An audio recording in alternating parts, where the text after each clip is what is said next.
Welcome everybody to DC Domingo. It is a Sunday, a Domingo, so we have a brand new episode for you. Boy, this is a very very special one. Today is Day for Truth.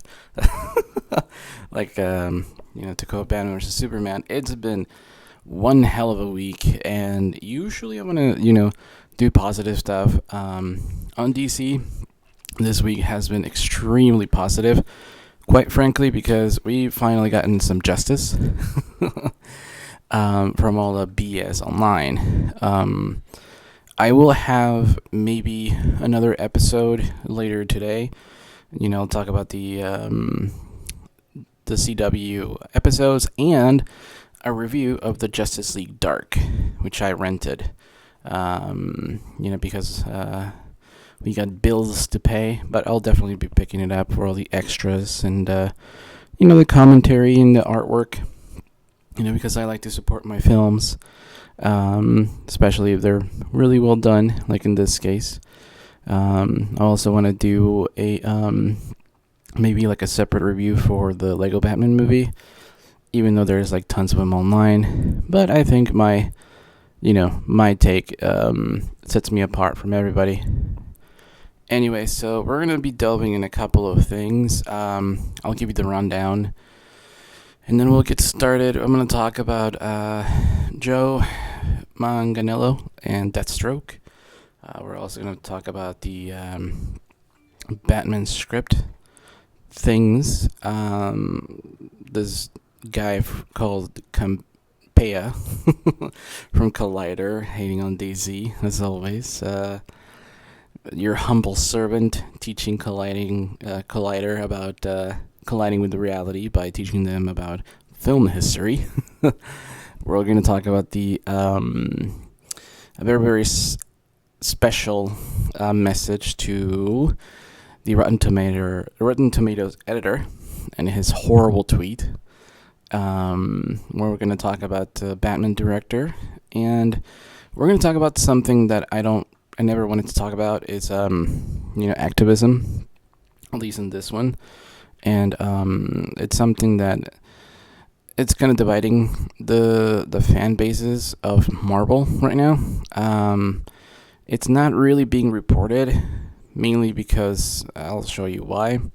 But yeah, it's something that has to do with Marvel, and I'm going to leave it ambiguous because as a DC fan, I feel like it's not my place to talk about how Marvel fans react, but as an activist and social conscientious person, I kind of want to throw that stone in the pond and watch the ripples. And the fact that it isn't being widely publicized as script rumors kind of tells you a lot about the bottlenecking and who chooses to report which things, which is a big issue, especially if you're a Superman fan.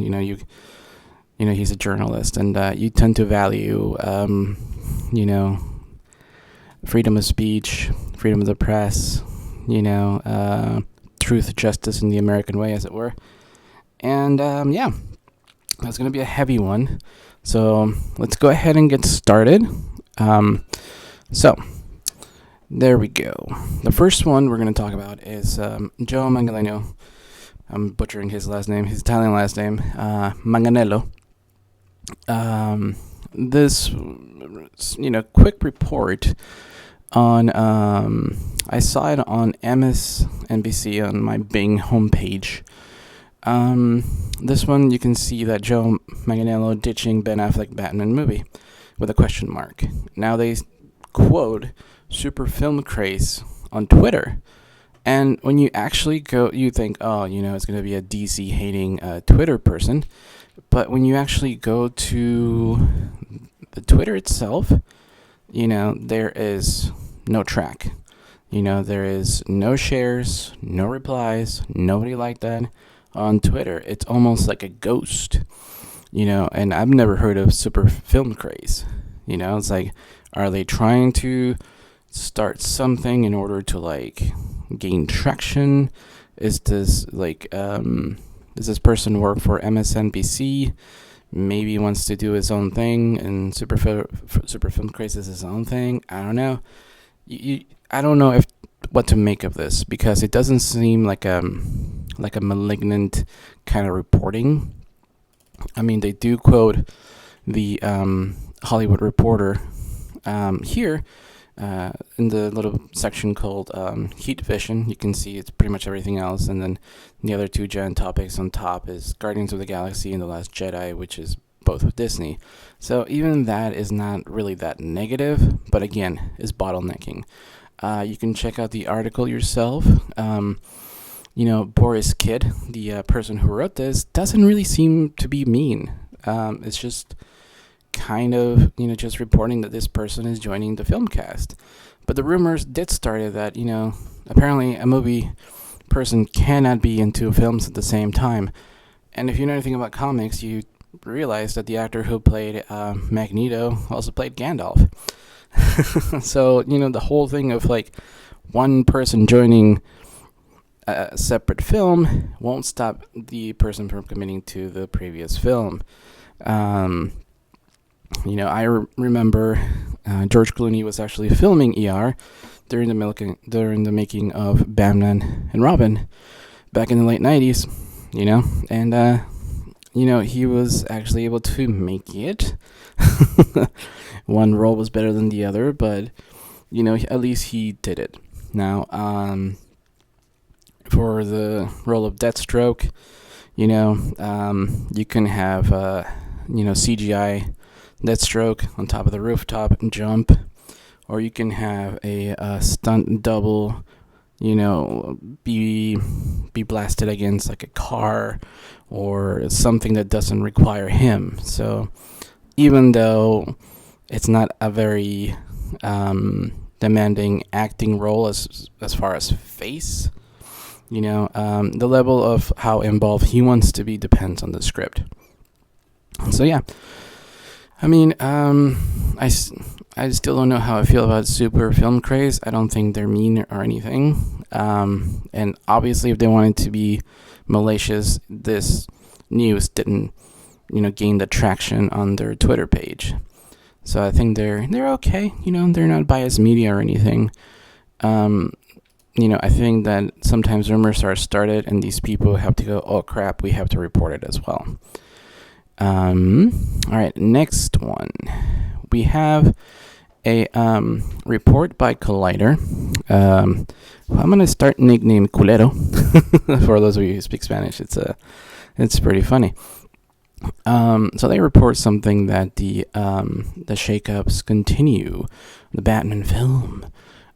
This was reported February 9th. Again, they just cite sources, but they don't really say who. It's very, very lazy reporting.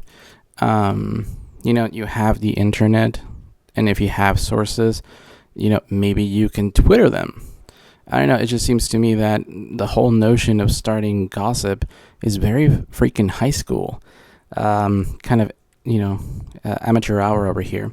So if we go to this next picture, you can see Batman News actually doing some goddamn reporting. Pardon my French. I'm going to take some coffee now. Over here you can see they actually tweeted Justin Kroll, who writes for Variety. Now this person, Justin Kroll, is not a hater. He's not a fanboy. His job is just to report what he knows. And, he says, no, several sources already saying new script came in this month. And everyone, including Emmerich, who is the, not Roland Emmerich of Independence Day, but rather the DC Entertainment wing person of Warner Brothers, and Ben Affleck are very happy with it. So there you go. How long did it take to write that tweet? Not much, right? I mean, and yeah, they go into a little bit more in depth of the Batman script is ready. Warner Brothers and Ben are very happy with it, which started to gain traction when, nobody else disputed the reporter of Variety. So we have, all these crappy web pages like Collider, Culero, who report without like citing their sources. Now, if you'd taken an English class in college, you would get a giant F if you don't cite your sources. You can even get kicked out of some classes or colleges for, plagiarism or making shit up. So this is the kind of people that are in these kind of websites. And speaking of, we're going to move to the next one. Over here, culero.com. We have it over here. Campea's message to fans who still think everything is quote-unquote fine with quote-unquote the Batman. Here's this quote: "Admit you're in denial is the only healthy thing to do at this point." And here you have the screen cap. Right below you have me and my buddy Nathan just kind of commenting. It's like, we're kind of going, hey, buddy, maybe have some, sources. And my picture that I commented was actually a shout out that the entire fan base got because Warner Brothers, actually parent company Time Warner, gave us a giant shout out on Twitter. Consumers spent an estimated $4.5 billion on DC Comics merchandise last year alone, contributing to our current performance in consumer products. And then they list this company who cites it. And again, this news didn't get as much traction as BS rumors of the Batman movie being doomed. Now, if in case you don't know how much, $4.5 billion, that's how much actually Disney paid less for Star Wars. So there you go. Sorry, this coffee is delicious. I've been watching Twin Peaks, and to quote the sheriff, this is a damn fine cup of coffee. So yeah, we can have fun with this. Let's move on to the next.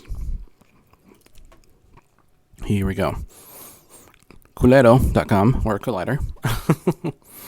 In honor of the Lego Batman movie, we ranked every Batman film.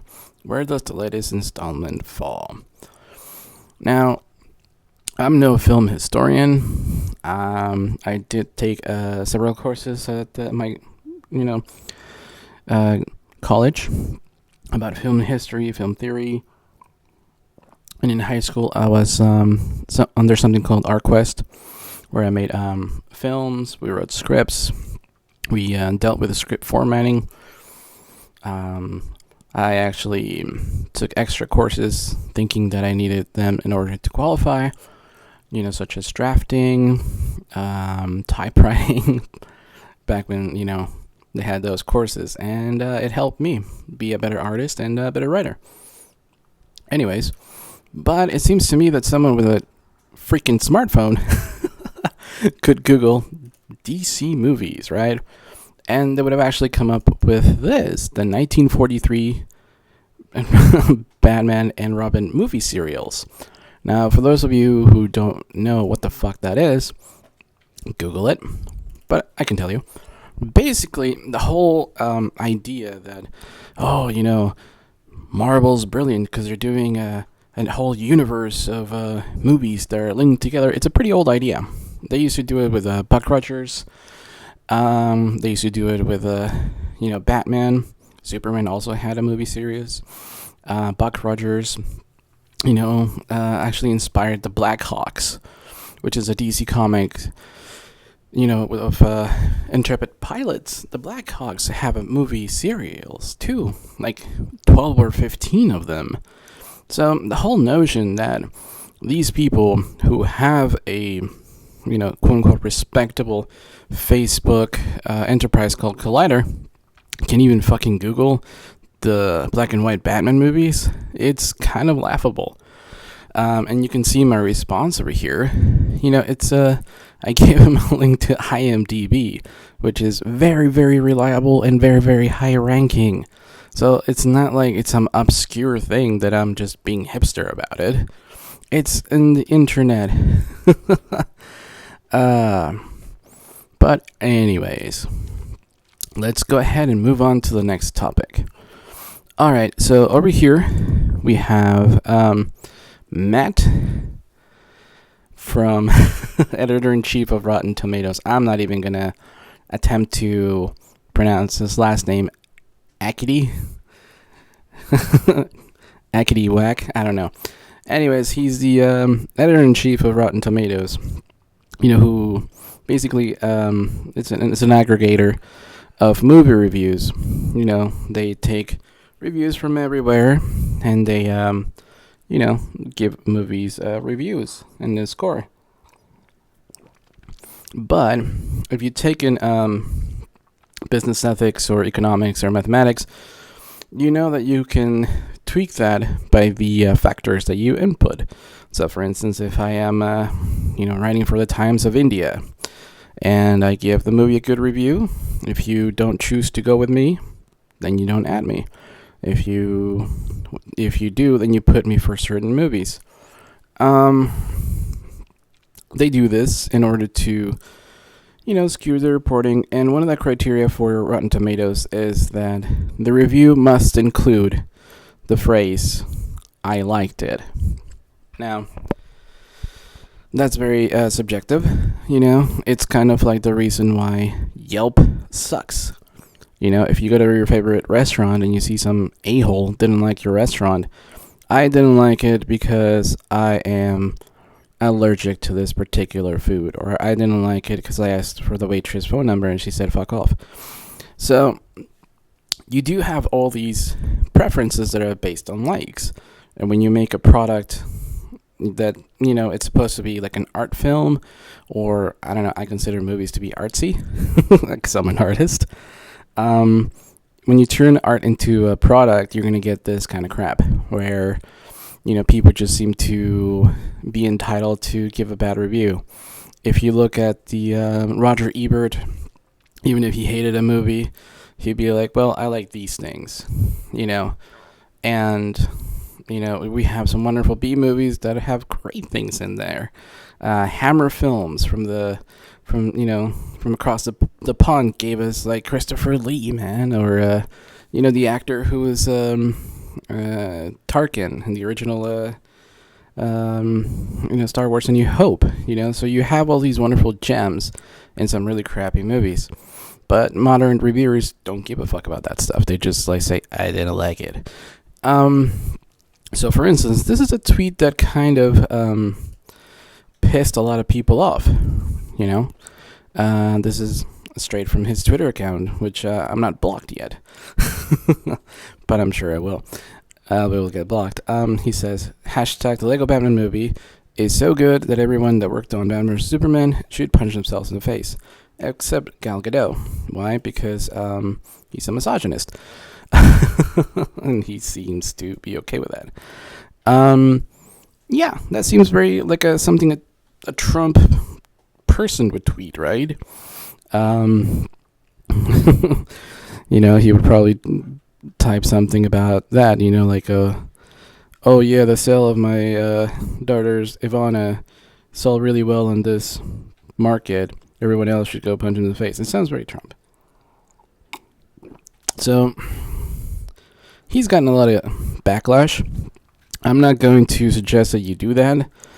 I did tweet at him something similar to him that he this is a picture of Austin Powers, and yeah, that's Austin Powers, kind of a parody of James Bond, which is fine. What's not fine is the original 1967 Casino Royale, which was a parody of the book, and it was very Austin Powers, groovy and ridiculous. So, characters like Batman and James Bond can have that ambiguity of being serious or being funny. The only problem is that when people can't differentiate the two, if you think that, Austin Powers represents 007 in the latest novels, you're completely out of whack. So I would say, boycott Rotten Tomatoes, and please be kind to this person, Matt Akity, because, come on. if your job was to be an asshole, you would smell like shit too. All right, so moving on. One of the coolest things is that we actually got the news of who the new Batman director is going to be. I have Dark Horizons over here. I like Dark Horizons. Garth has actually replied to my emails. He's nice. Well, he needs more moderators because the comment sections are pretty bad. But otherwise, his website's pretty legit. Matt Reeves is in talks to helm the Batman. Kind of nice. Big shout out to Garth. He's always pretty cool. He's like the cooler version of Harry Knowles from Ain't It Cool News. And then we have the response from, Collider. It's not very biased or anything, but I did posted this funny picture of those fake news from you guys seem to have collided with reality, right? I only got 3 likes on that one because there was a lot more vitriol below me because some other person posted something very, very funny. We had those wonderful news. Matt Reeves is it's a good director. He wears a bow tie. He has a weird, funny mustache. He seems kind of nerdy to me. Aside from that, a lot of great movies he's done. He seems to be able to both handle drama, darkness, and directing, which is pretty damn awesome. Now, for all the haters, it's been a horrible week for them. All right, let's move on to the last thing.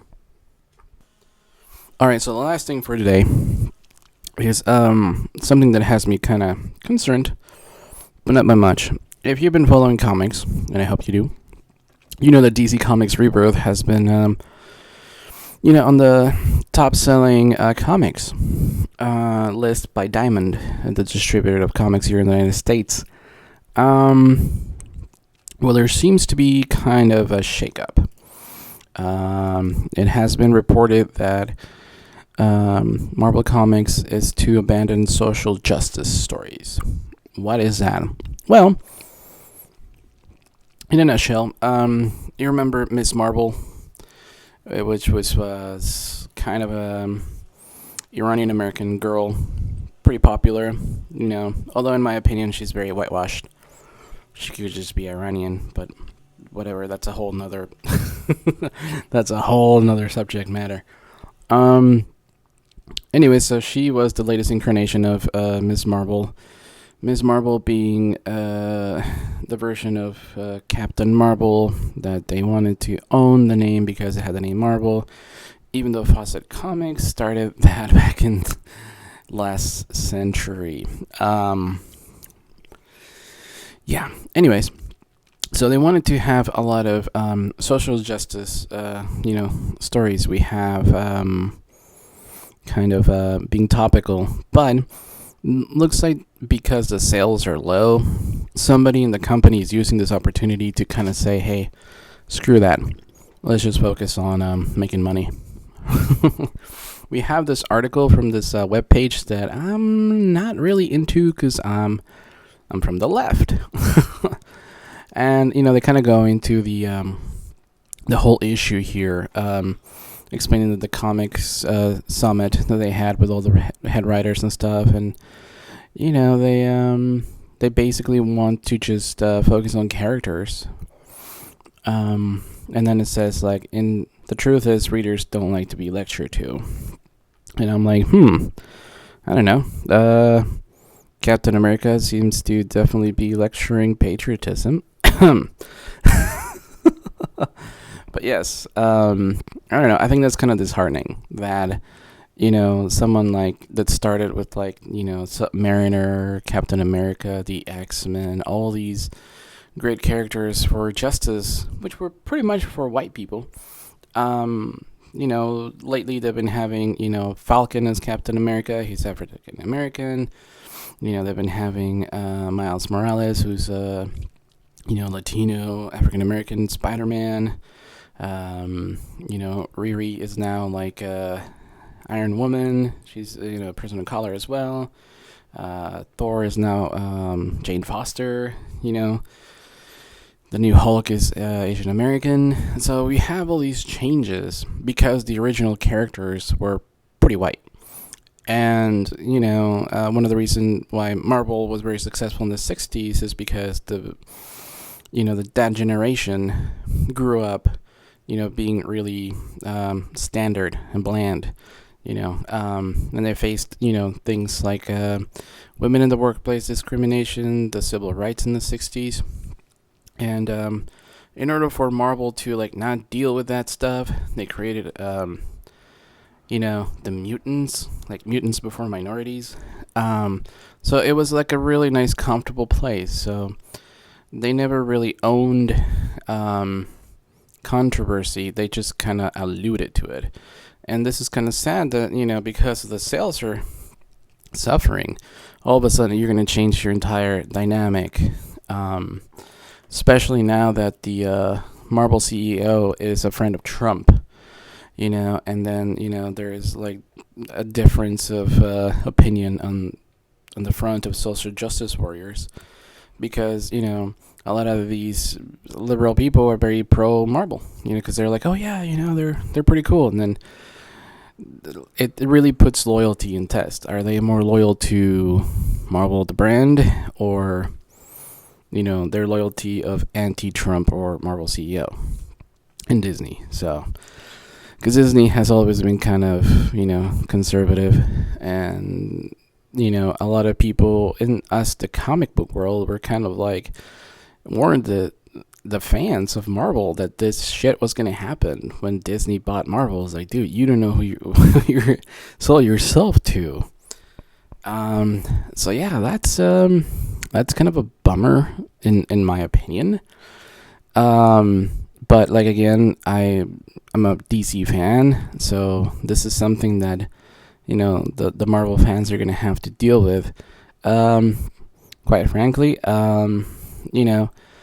the fact that our superhero of choice, Superman, was started as a icon of justice and social justice, because one of the creators' dad was gunned down.